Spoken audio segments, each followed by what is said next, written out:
Hello and welcome back to another episode of Recovery on Screen, the show where we break down how great films and TV shows can reveal deep insights about the nature of addiction and recovery and hopefully inspire anyone on their recovery journey. In this episode, we'll talk about an addiction people don't really think about as an addiction, even though it might be the cause of other addictions. I'm talking about the addiction to perfection, a subject we discuss in chapter 13 of my book, Addicted in Film, Movies We Love About the Habits We Hate, available now on any online bookstore. To take on the subject, I'm joined by my special guest, Tammy Ginader, and we'll discuss Darren Aronofsky's 2010 film, Black Swan. Stick around, that's coming up right now.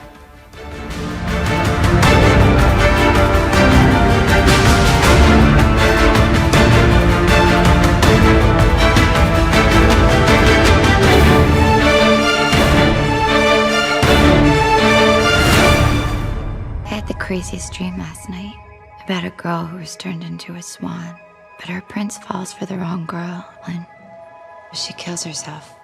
I am so happy to have one of my favorite people in the world, Tammy Ginader, who's here to talk about also one of my favorite films and apparently one of her favorite films, Black Swan, directed by Darren Aronofsky.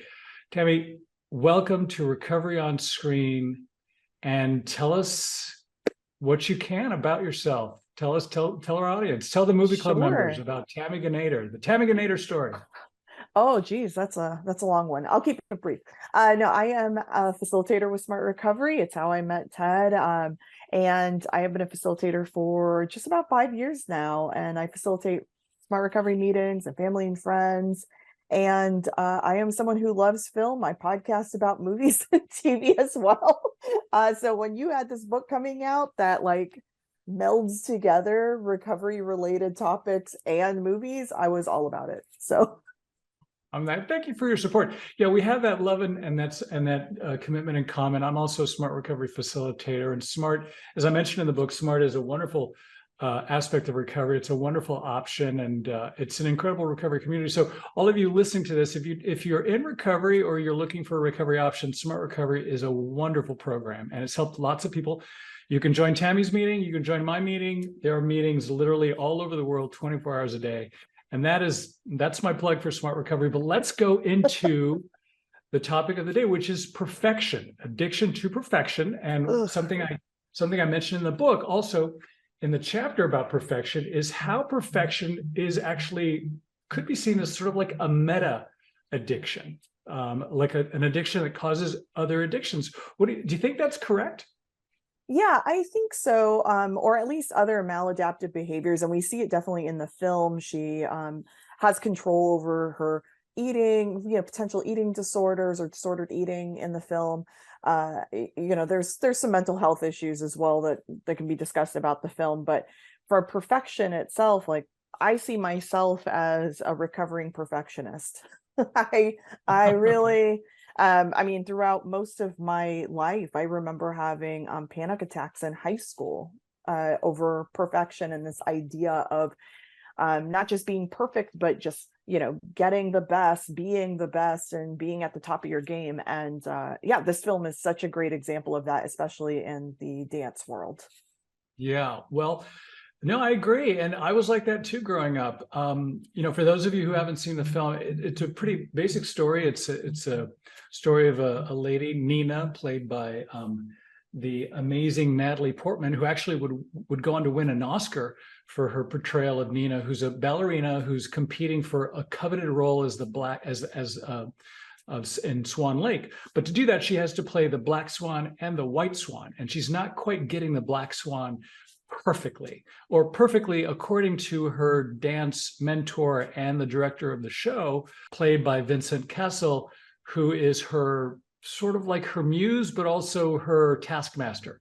And so it slowly drives her quest for perfection, slowly drives her insane. I'm not going to give away the movie, but that's basically the basic storyline. Tell me, why do you like the movie so much? Why do you think it sort of talks to that issue of perfection so well? Because I think that it's such an interesting film, right? Because when you start watching it, you see this whole dance world, and there's different movies about the dance world and ballet specifically, and about this idea of perfection. But the way that Darren Aronofsky actually portrays getting into the head and the mind of Nina is so different than anything I've seen.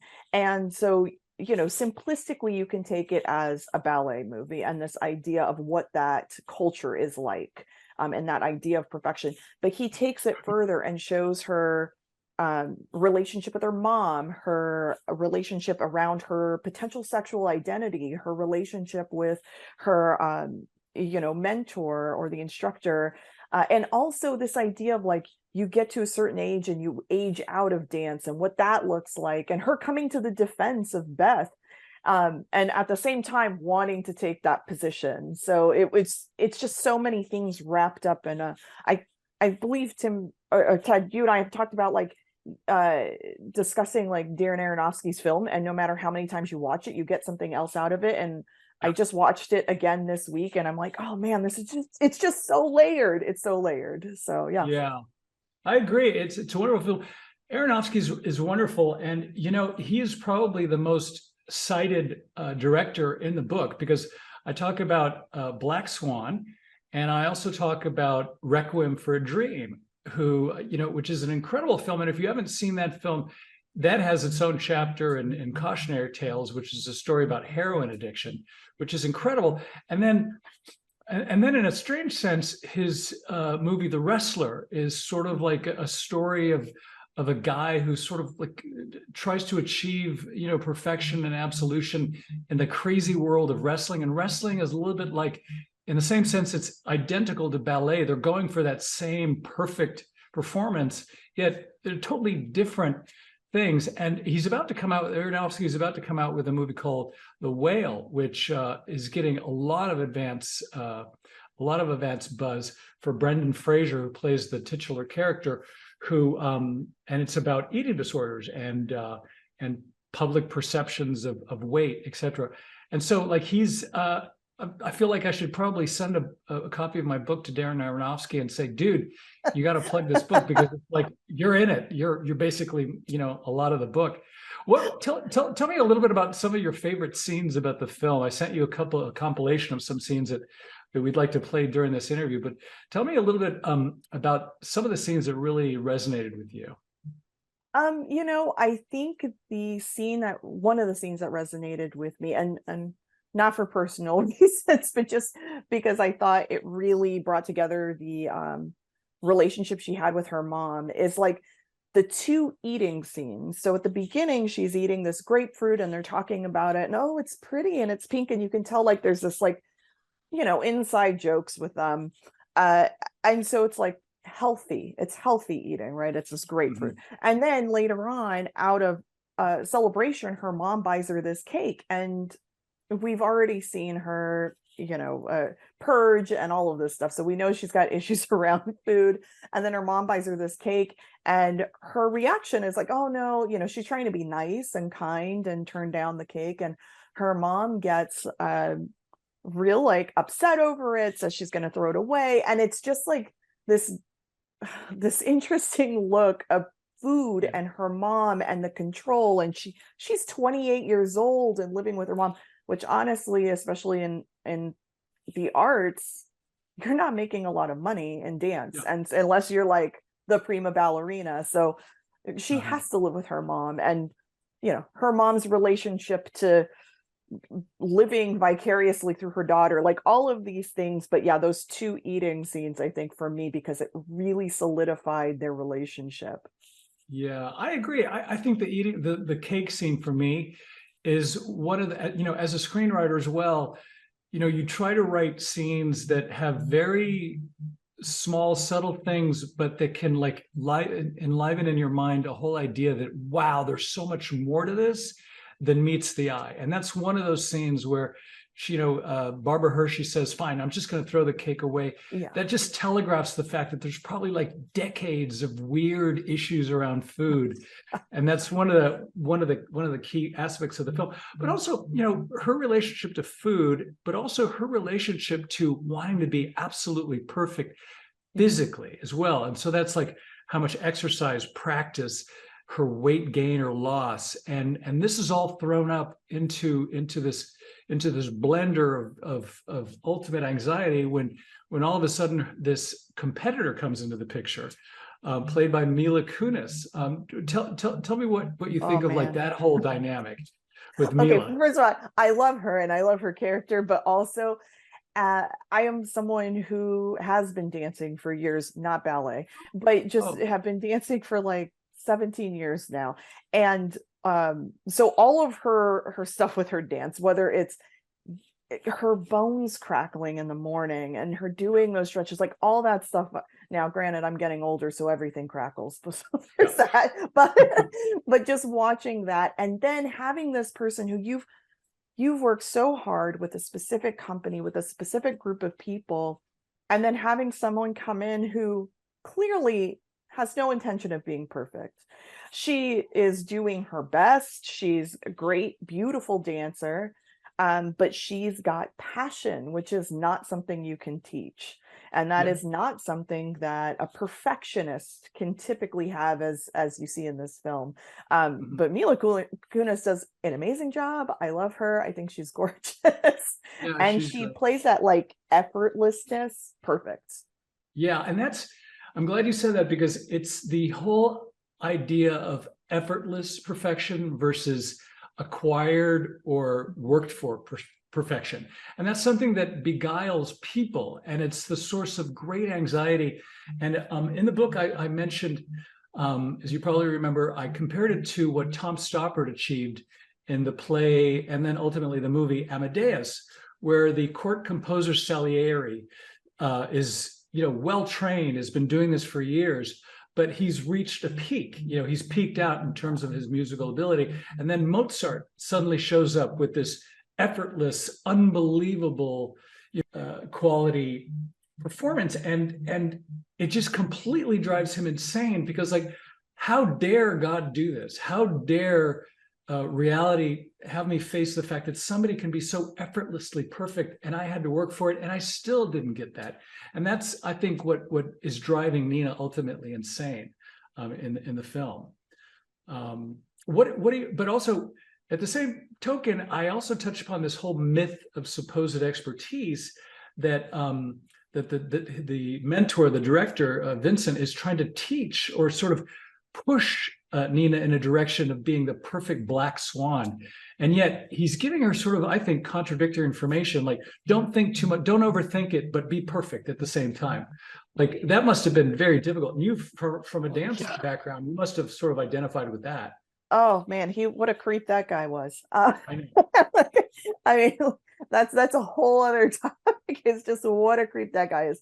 But yeah, he tells her, and I don't know the exact line or the wording, but he basically tells her to be an imperfect, perfect person, which doesn't make any sense to someone who is so methodical like she is. And what I think he's trying to convey is this effortlessness, is to show the passion, not just the movement.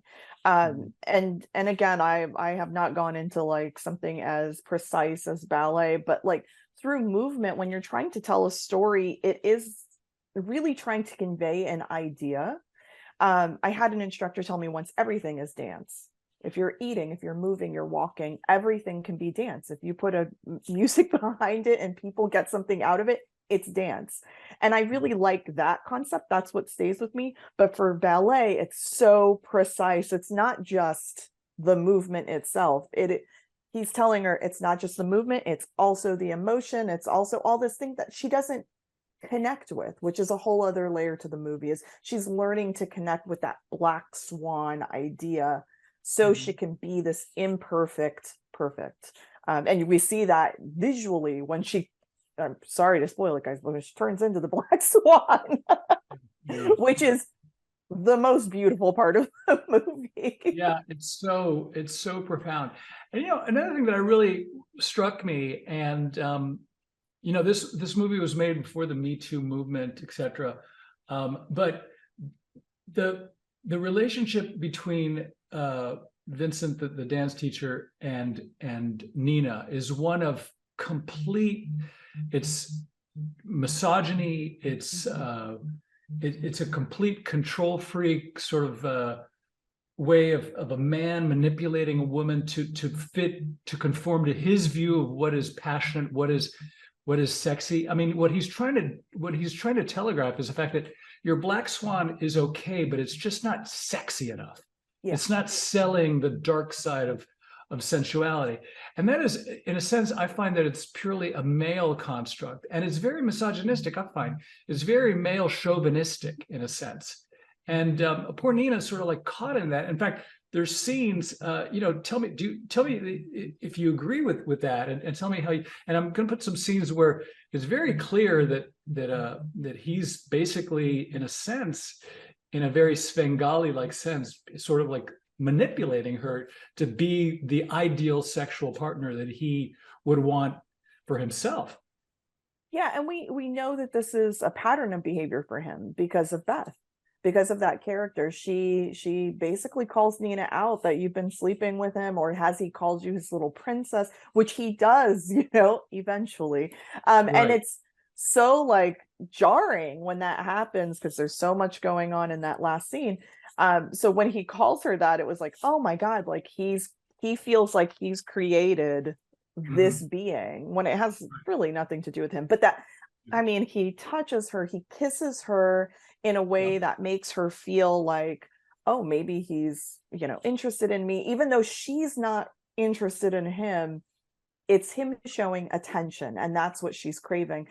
And when he does that just to push her away. So she sees, I think his line is something about, see how I seduced you, you're supposed to be seducing me. Right. Almost like, oh, this is how it's done. And it's like, yeah, it's just, and for those of you who haven't seen the film, Beth, the character is actually played by Winona Ryder, who had not been really working a lot at the time. So it was kind of fun to see her in that movie, but she plays this sort of worn out prima ballerina that got pushed off to the side, and now she's basically a basket case. And Nina realizes, I think, in the movie that she's going to be that same recycled, person who gets put through the grinder and then gets spit out the other side, left to, with the ruins of her career. And I think that there's some parallel with her own mother, to give the impression that like that is something that may have happened to her own mother. And so it's all like a generational thing of like, bring them in, freak them out, and spit them out after you're done with them. Yeah. And in a sense, it's sort of like glorified prostitution in a way. Yeah. I mean, and to the point, it almost makes you want to watch it again.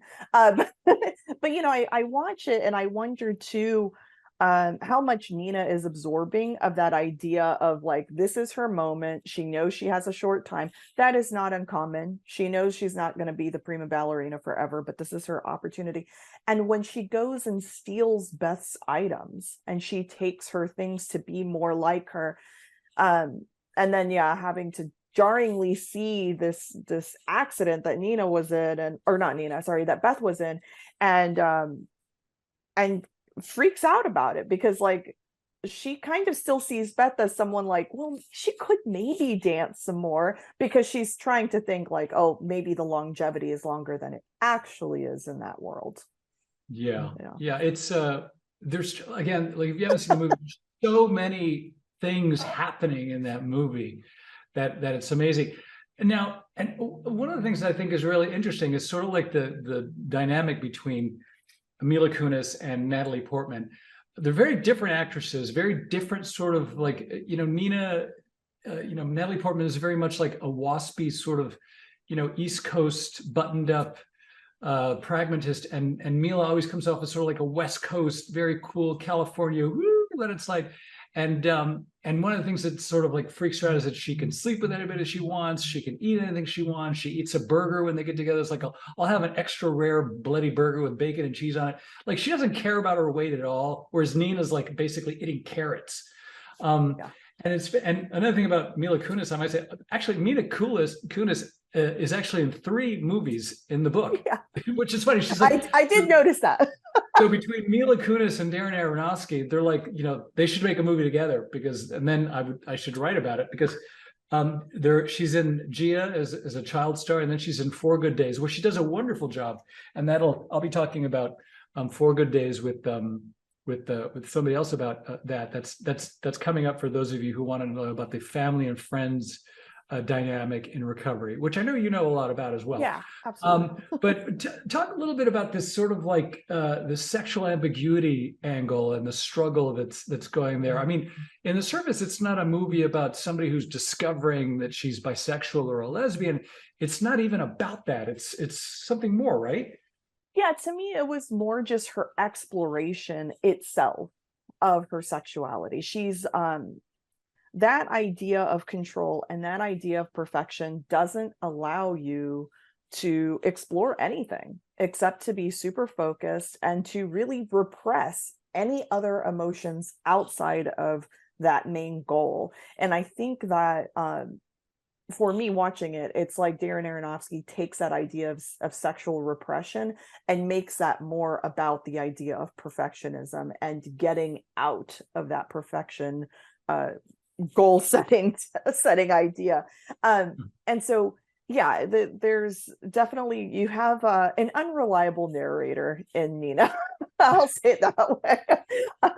And so there are things and scenes between her and Mila Kunis's character that by the end you're like, what was real, what wasn't real, what happened, what didn't happen. There are definitely parts where like, okay, that ended up not happening because Mila Kunis straight out says, oh, you dreamt about me last night? Yeah. And it's like, wow, none of that happened that we just saw. Or some of it happened, some of it didn't, and it leaves it up to you as the audience to kind of start determining what it was and what wasn't. But yeah, that idea of I don't know if it was really meant to be sexual identity so much as the sexual repression of her character. Yeah, I agree, and I think it was interesting because I'm glad, and I know the executives at Fox Searchlight, they could have, from a point of view of movie marketing, they could have used that angle as a way to sort of promote the film. But I look back at some of the trailers and stuff, and it was really all about the dancing and the psychological thriller part of it, and less about something that was so prurient and sort of like a little bit lowbrow. But it was definitely an interesting aspect of the film. But I think you're absolutely right. It was more about the repression of desire, and that's actually something that comes up a lot in the training with Vincent Kessel. He's saying, you can't dance the swan because you're repressed. And this is again a very male misogynistic point of view of women, of like, well, if you're not nailing it and you're not winning and you're not perfect, then you're repressed sexually. Can you talk about that and how that's such a crazy, silly double standard? I mean, like, what is that? Yeah, you know what? I don't know, because I feel like she would, because he doesn't talk about her technique when he's talking to her, because he tells her technique is beautiful and all this stuff. But then when she's doing things, he's like, attack it, and he's yelling at her. And I'm just like, that's not an actual constructive criticism. Like that's not actually telling her what to do or what you want to see. And this idea going, exactly what you're saying is like his idea of repression. That's not actually telling her how it's impacting her dance. That's not telling her we need to see more passion. I look at it as like that exchange vocabulary, right? It's not looking at the things you want versus the things you don't want. And all he's doing is telling her the things he doesn't want, including telling her she's repressed, instead of telling her constructively, here are the things I need you to work on. Here are the things that can help you do better. Because as a choreographer, he knows what he wants. He has the vision in his head of what he wants. And the fact that he doesn't actually share that with her, and she's just left to basically fend for herself in this part and try and figure it out, is like, not, I really just don't like Vincent. I'm putting it out there. I just don't like him. He's a despicable character, but it's characters like this, and this is what I think is so difficult about, and this brings up a bigger point, which is about this whole myth of perfection in itself, and people who are trying to be perfect. And this also dovetails into ideas of religion as well. Like in religion, you're trying to be a non-sinner. You're trying to be perfect. If you're single and you're a woman, you're supposed to be a virgin. You're supposed to be perfect. But this is all a male ideal of perfection, and the whole idea of dancing perfectly, doing everything perfectly, and the people who are in a position to judge whether you're perfect or not, which is a priest or this asshole who's her dance instructor or anybody for that matter, knows that the person who's trying to be perfect is in a position of ultimate vulnerability because you're the person in charge of judging perfection, which is a mindfuck, because what is perfect? And it's only perfect according to him or according to them. And so it's sort of like this bizarre circular reasoning, like, well, that was perfect, wasn't it? No, it wasn't perfect. And I should know because I know what perfection is. But what is perfection? I don't know. I just know that you don't have it. And that's just so, and people the power of use that and abuse that for people who are trying to achieve things. And we see it again in the movie Whiplash. And that's why Whiplash is another movie that I talk about in that film. It's like in the chapter about perfection, but it's seen in a lot of different films, a lot of different stories. And I feel bad for people, just generally, people like me and like you who are trying to be perfect all the time, and it creates anxiety. In fact, speaking about perfection as an issue, I was reading Huffington Post, as I do, and one of the things, it's like 5 work personality traits that are actually forms of anxiety. And it says that at the core of anxiety is a fear, and that anxiety is a focus on the future and a fear of some looming disaster. You can't name it. You're not sure what it is. You just know that shit's about to hit the fan and you need to get your act together and be perfect, or else something bad's going to happen. I don't know how many people out there can identify with this. And that's why I think I felt attacked. Yeah, but that's what I think why, I mean, do you agree with me that like a lot of times people look for palliatives like alcohol, drugs, or other maladaptive behaviors, eating or whatever, to deal with those anxieties that come up in the day-to-day search for this unattainable thing called perfection? Yeah, and it's just so funny. And I facilitated a meeting today, and we did the fear tool. We did the fear exercise, and it is exactly that. It's naming your fear, going through what if that happens?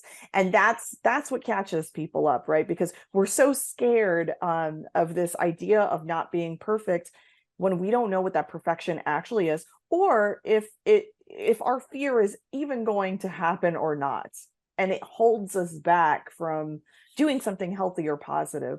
But yeah, it's just, I think for me, that idea of letting go of perfection, because it started as just an idea. What if I let that go? But really, you don't grow. If you're perfect, that means you have nowhere to go. Yeah, where do you go from there? Yeah, you're growing to nothing. So when I could change my perspective about perfection and say, okay, no, if I screw up, that just means I'm growing and I'm learning something new. But it took a long time for me to get there. Well, and I think I think the quest to be perfect has killed so many great ideas and so many wonderful initiatives that people are afraid of failure. They're afraid of not being perceived to be perfect. And I know when I wrote the book, there was times when I was like, the book's not going to be perfect. There's some people who might not like it, but that's no reason to not write it. It's going to be imperfect. That's by nature. There's going to be people who poke holes at it or disagree with things, but that didn't stop me from trying. And that's actually something that I say in the end of the book, not the end of the book, but the end of the chapter, is that those nothing ventured, nothing gained. And a lot of times, so many people, they'd rather not be perfect. Good is good enough for them. And they toe the line, and yes, they're not addicted to drugs or alcohol. They don't have these extremes of, balances of anxiety or depression or whatever. They just live their life in the middle, and they don't strive too much because perfection is unattainable, and they sense that. But as time goes on, I think they start to realize that there are things that they didn't try. And I think ultimately, the regret of not trying something because of a fear of failure is worse than trying it and failing at it. And I've lived my whole life with, one failure after another. And that's, to me, isn't that what life is? Just trying, Yeah. And it's really, it's sad to even think like, and I try not to live in the past, right? I can't do anything about it. But that idea of like, what did I not do because I was scared of failing? So I definitely am like you, Ted. I try and just move forward now. Let me just try it out. Let me see if it works. And if it doesn't work, oh well, I guess it didn't work. Well, and I'm not as concerned about life or death situations at this point in my life. So so it's definitely this idea of, it's holding you back. So that idea of perfection is holding you back. And it held Nina back in the movie too, because she couldn't become that black swan because of how perfect she thought she needed to be. Well, yes. And then she pays at the end. We're not going to give away the ending, but she pays. I wish we could go. Well, she pays the ultimate price for being perfect. But does she? That's the thing about the movie, which is so funny, because as in the audience, we don't know what's real or not. I mean, in the movie, she turns into a giant black bird. But is that just her imagination, or did that actually just happen? And then at the end, she does a perfect performance, but then she dies. But does she? So it leaves us with more questions than answers. But I think that's Aronofsky's stock in trade. It's like, if you know what's happening in his movies, you don't know what's happening in his movies. It's like quantum mechanics. If you think you understand it, you don't understand it at all. Well, this has been absolutely wonderful. I'm so glad that you're a fan of the film. I'm a huge fan of the film and Aronofsky. I can't wait to see The Whale. Let's you and I try to see if we can hook up, and we'll go to see it, and we'll buy a big tub of popcorn together and watch absolutely. it together. Let's do it. So do you have any parting thoughts before we leave to share about the book or the movie or what you're up to? So with the book, absolutely. If you have not bought Ted's book, I mean, clear, what are you doing here? Go buy the book, and you can even now it's in audio form, so you can even just listen to it, which is great too. But I feel like when I read it, it was your voice. Absolutely, I heard your voice speaking to me in that book. And then obviously go see Black Swan, and then and then look me up. I'm around. Tammy, I'm doing podcasts and all kinds of things. Tammy is wonderful. She is multifaceted. She's got, her career is kicking ass right now. I just love to see smart, fun, lovely people succeed at recovery and help others in their recovery. I think the work that you do for Smart Recovery is a huge inspiration. I'm really proud of you for doing that. I think everyone in the Smart Recovery community is wonderful, and they've been really big supporters of the book. So I really appreciate it. And for all of you who want to, would you be okay with me sharing the links to some of your meetings, if somebody would be interested in joining one of your meetings? Okay, cool. Perfect. All right. Well, then with that, Tammy Ginader, thanks for being on Recovery on Screen, talking about the Black Swan. Well, no, Black Swan by Darren Aronofsky. If you haven't seen it, you got to check it out, and check out the book. Just go to www.addictedinfilm.com, or just check it out on Amazon. But keep us posted, join the movie club, and thanks for joining. And Tammy, thanks again for all your time and commitment. I really appreciate it.